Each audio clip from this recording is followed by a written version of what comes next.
અને આગળ વાત કરીએ ભાગેડુ લગ્ન બાદ નોંધણીના વિષયમાં સરકાર નિયમ બદલવાની છે। કાલે કેબિનેટ અથવા આગામી સમયમાં આ નિયમ રજૂ કરવામાં આવશે। લગ્ન રજીસ્ટ્રેશન પહેલા માતા-પિતાને નોટિસ મોકલવામાં આવશે। માતા-પિતાએ 30 દિવસમાં નોટિસનો જવાબ આપવો પડશે। વધુ અપડેટ સાથે સંવાદદાતા હિરેન રાવલ અમારી સાથે જોડાઈ ગયા છે। હિરેન, આગામી દિવસમાં એક નિયમ બનાવવામાં આવ્યો છે જેમાં લગ્નનું રજીસ્ટ્રેશન થશે તે પહેલા માતા-પિતાને એક નોટિસ મોકલવામાં આવશે।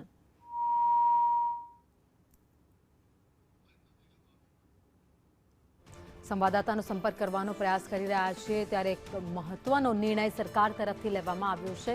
યુવતીના આધાર કાર્ડના સરનામાની જે કચેરીમાં નોંધણી હશે એ સરનામા પર તેના જે રજીસ્ટ્રેશનની નોંધ હશે એ મોકલવામાં આવશે। માતા-પિતા તરફથી મંજૂરી આપવામાં આવશે, ત્યારબાદ તેનું રજીસ્ટ્રેશન થશે। તો આગામી દિવસમાં કેબિનેટમાં આ ડ્રાફ્ટ મુકાઈ શકે છે, તેના ઉપર મહોર પણ લાગી શકે છે। તો ભાગેડુ લગ્ન બાદ ઘણી ચર્ચાઓ હતી। આ વિષયને લઈને માંગ પણ અલગ અલગ સમાજ દ્વારા કરવામાં આવી હતી કે કાયદો નિયમ ખાસ બનાવવો જરૂરી છે, જેથી કરીને લવ જેહાદ જેવા મુદ્દાઓ બનતા હોય તો રોકાઈ જાય। લગ્ન રજીસ્ટ્રેશન પહેલા માતાને હવે નોટિસ મોકલવામાં આવશે। માતા પિતાને નોટિસ મોકલાશે। 30 દિવસનો આ નોટિસમાં જવાબ માતા પિતાએ આપવાનો રહેશે। જો જવાબ આપવામાં નહીં આવે તો લગ્નનું રજીસ્ટ્રેશન નહીં થાય અને જો માતા પિતા ઇનકાર કરી દેશે તો પણ લગ્નનું રજીસ્ટ્રેશન નહીં થઈ શકે।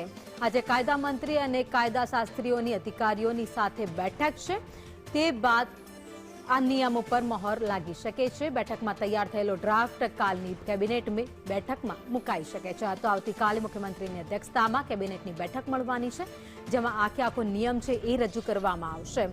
તો રાજ્યમાં જે રીતે લગ્ન વધી રહ્યા છે, ભાગીને લગ્ન કરવાનો જે હવે ધીરે ધીરે વધતો ટ્રેન્ડ છે, તો બીજી બાજુ લવ જેહાદના જે રીતે કિસ્સાઓ વધી રહ્યા છે તેને રોકવા માટે થઈને આ ખાસ નિયમ જરૂરી હોવાની અલગ અલગ સમાજ દ્વારા પણ માંગ કરવામાં આવી હતી। ત્યારે હવે સરકારે પણ આ મુદ્દાને ધ્યાને લીધો છે અને તેમાં નવો નિયમ લાવવા માટે સરકાર આગળ વધી છે।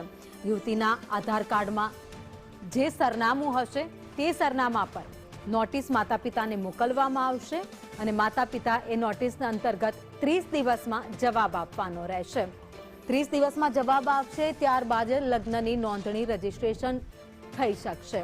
તો ભાગેડુ લગ્ન બાદ નોંધણીના વિષયમાં સરકાર હવે એક મહત્વનો નિર્ણય લેવા જઈ રહી છે, નિયમમાં બદલાવ કરવા જઈ રહી છે, જેથી કરીને આગામી સમયમાં જે લોકો ગેરકાયદે રીતે અથવા તો પછી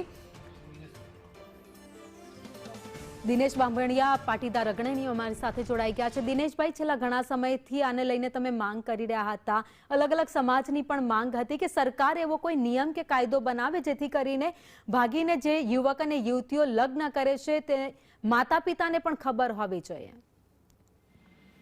બિલકુલ, અમે લાંબા સમયથી સમાજમાં જે અત્યારે એક વિકટ પરિસ્થિતિ ઊભી થઈ છે, સમાજ વ્યવસ્થા જાળવવા માટેની જે પરિસ્થિતિ ઊભી થઈ છે, માતા પિતા અને સામાજિક આગેવાનો કે સમાજના તમામ લોકો લાચારી અનુભવે છે અને કાયદાનો દુરુપયોગ કરીને જે ખોટી લગ્ન નોંધણી થાય છે, દીકરીઓને ફસાવવામાં આવે છે, ઓળખ ખોટી આપવામાં આવે છે, એ બધી બાબતોને લઈને અમે સરકારને રજૂઆત કરી હતી અને સરકારે અમને આશ્વસ્ત કર્યા હતા કે અમે આ બાબતમાં કંઈક વિચારી રહ્યા છીએ। સરકાર કાયદો બનાવે એવું સમાજના દરેક સમાજના લોકો ઈચ્છી રહ્યા છે, કારણ કે સમાજ વ્યવસ્થા જાળવવું એ જ સરકારની અને સમાજની મુખ્ય ફરજ છે।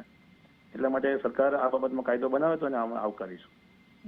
દિનેશભાઈ, હવે આગામી દિવસમાં જે રજીસ્ટ્રેશન કરવાને લઈને જે સરકાર નિયમ બનાવવાના પ્લાનિંગમાં છે કે 30 દિવસમાં નોટિસનો જવાબ માતા પિતાએ આપવાનો રહેશે, પરંતુ એ 30 દિવસમાં જો કોઈ એવા માતા પિતા હોય જે એક્સેપ્ટ નથી કરતા તો આગામી દિવસમાં એ વસ્તુઓ પણ વિચારવા જેવી થઈ જાય છે કે આગળ શું કરશે, કારણ કે જો જવાબ ન આપે તો પણ શું થાય ને જવાબ આપે છે તો રજીસ્ટ્રેશન થઈ શકશે। રાજ્યમાં બે કાયદા પ્રવર્તમાન છે, એક સ્પેશિયલ બોમ્બે મેરેજ એક્ટ અને એક છે Hindu marriage act. Hindu marriage act ની અંદર કોઈ પણ પ્રકારનો ઇસ્યુ આવતો જ નથી। જે કઈ ઇસ્યુ આવે છે સ્પેશિયલ મેરેજ એક્ટ ની અંદર નોંધણીને લઈને આવે છે। એટલા બધા બનાવો બની રહ્યા છે કે લોકો પૈસાનો તોડ કરી રહ્યા છે, પૈસા સાથે સાથે દીકરીઓને ખોટી રીતે જાતિઓમાં ફસાવી રહ્યા છે। આ તમામ વસ્તુ રોકવી અત્યારે અત્યંત જરૂરી છે। કોઈ રેર કિસ્સા એવા બને કે જેમાં માતા પિતા એવું બને કે એ પોતાની સહમતિ ના આપે, બાકી સારું પાત્ર મળતું હોય, દીકરીની પસંદગી હોય તો એ મા બાપ કોઈ દિવસ ના પાડે, એવી સમાજ વ્યવસ્થામાં દરેક લોકો જાણે છે। દિનેશભાઈ, આપ અમારી સાથે જોડાયા, આપનો આભાર। તો કેબિનેટ બેઠકમાં આવતીકાલે જે મળવાની છે તેમાં મોટો નિર્ણય લેવાઈ શકે છે। માતા પિતાની મંજૂરી ફરજિયાત થઈ શકે છે. રજીસ્ટ્રેશન માટે જે ભાગેડુ લગ્ન બાદ નોંધણીના વિષયમાં મોટો બદલાવ સરકાર કરવા જઈ રહી છે. માતા પિતાની મંજૂરી 30 દિવસમાં ફરજિયાત રહેશે. મંજૂરી નથી આપતા તો શું, એ કદાચ આવતીકાલે ખબર પડશે કે એના નિયમમાં સરકાર શું ફેરફાર કરી રહી છે. તો હાલમાં જે મહત્વના સમાચાર સામે આવ્યા છે, જે લોકો ભાગીને લગ્ન કરે છે તેમાં માતા પિતાએ મંજૂરી આપવાની રહેશે. એમાં સૌથી વધારે યુવતીને ખાસ રહેશે, કારણ કે યુવતીનું જે સરનામું છે એના સરનામાની આધારે જ એમના માતા પિતાને નોટિસ મોકલવામાં આવશે અને એ નોટિસનો જવાબ તેના માતા પિતાએ આપવાનો રહેશે. જોકે આ પરિસ્થિતિમાં વધારે સારું યુવતીઓ માટે રહેશે, કારણ કે જે લોકો યુવતીઓને ફોસલાવીને લગ્ન કરી લેતા હોય છે, જૂઠું બોલીને લગ્ન કરતા હોય છે, એવા લગ્ન અટકી જશે.